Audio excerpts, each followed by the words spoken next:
Olá, meus queridos irmãos, que a paz e a graça do Senhor esteja com todos nós, irmãos, para mais um estudo da palavra do Senhor, a fonte da verdade. Vamos entender isso de acordo com a Bíblia, amém? A fonte da verdade. Vamos orar, agradecer ao Senhor pelo dia e pelo pão de cada dia. Vamos lá. Bendito Senhor nosso Deus, te agradecemos imensamente por mais esse dia de vida e pelo pão de cada dia que o Senhor tem nos dado, Senhor. Senhor nosso Deus, te agradecemos não só por isso, mas pelas tuas bênçãos derramadas sobre mim, minha família e toda a família dos meus irmãos e minhas irmãs que escutam as tuas santas palavras. Nos ajuda, Senhor, com o poder do Espírito Santo, a entendê-las e seguir os teus preceitos, caminhos, estatutos e as tuas leis. Nós te agradecemos pela tua paciência conosco. Em nome de Jesus Cristo, amém. A fonte da verdade.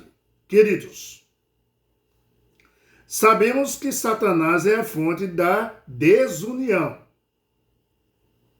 tá? E Jesus Cristo é a fonte da união.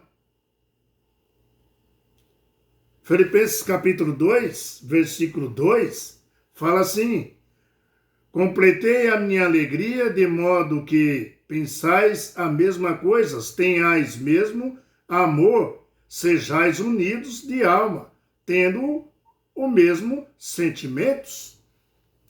Paulo dizendo aos Filipenses. Aqui Paulo destacou, sabe o quê? A importância da unidade, tá? Nesse verso. E enfatizou, né, a mente, né, os pensamentos e os sentimentos dos filipenses e das pessoas. Enquanto líderes religiosos costumavam destacar apenas o comportamento exterior, Jesus direcionou sua atenção às intenções, tá? E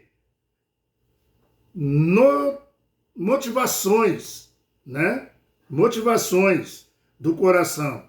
Por exemplo, o que Jesus fez. Por exemplo, o jovem rico declarou ali, quando nós lemos ali a história do jovem rico, ele declarou ser obedecido e obedecer à lei de Deus toda a sua vida. Ele falou para Jesus. Queridos, porém, quando Jesus pediu que ele vendesse tudo e que tinha de dar aos pobres e seguisse a ele, Jesus, quando Jesus disse a ele, então se tu faz isso, pega tudo que tu tem, dá aos pobres e vem me segue-me, Jesus disse. Queridos, aí a história mudou, tá? O apego do jovem rico era aos bens materiais, tá? E ficou evidente ali, porque ele não seguiu Jesus, não deu nada para os pobres. Deu para entender? Jesus também nos ensinou que os que contaminam vêm do coração. A contaminação, Jesus nos ensinou que vem do coração, tá? Ou da mente. Vem do coração ou da mente, tá? Do coração, Jesus disse, procede maus pensamentos, né? E quais são os maus pensamentos do coração que vem? O homicídio, os adultérios, a imoralidade sexual, furtos, falsos testemunhos, blasfêmias, tudo no livro de Mateus aí, capítulo 15, versículo 19. A boca fala do que está cheio o coração, meu irmão. Mateus 12, 34. Agora, se nosso coração está cheio de Deus e de Jesus, se ele está cheio de Deus e de Jesus, e daí para quando o nosso coração está cheio de Deus e de Jesus, nós pensamos só no céu, na nova terra. Viver com Deus. Você entendeu? Nossa boca vai falar, sabe do quê? Disso, de Deus. todo tempo. Vamos testemunhar também de Deus. Quando o coração está cheio de Deus, nossa mente, nós falamos de Deus. Quando eu estou numa roda de amigos conversando, Jesus está participando. Vira e mexe, eu falo o nome de Jesus. Ele está no meio da gente. O cristão de verdade, meu irmão, Jesus, ele participa do almoço, da confraternização com a igreja, na sua casa conversando com um amigo. Ele está ali, é nosso amigo. Tá? Quais orientações Paulo apresenta para fortalecer a unidade na igreja? O que Paulo apresenta para fortalecer a unidade na igreja? Filipenses capítulo 2, versículo 3 agora, fala assim, nós lemos 2, agora vamos ler o 3. Nada façais por partidarismo.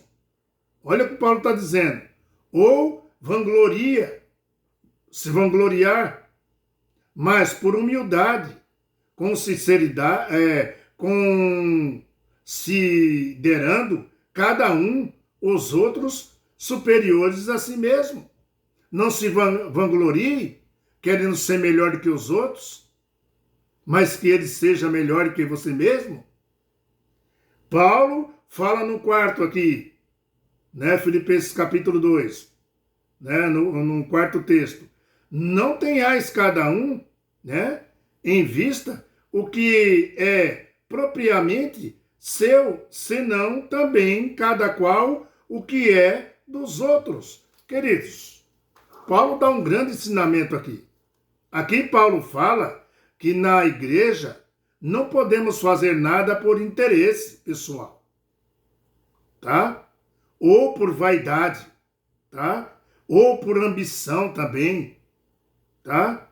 Por querer aparecer mais, tá? Mas por humildade. Paulo falou, seja humilde. Quando as pessoas têm Deus na mente, Deus no coração, elas são humildes.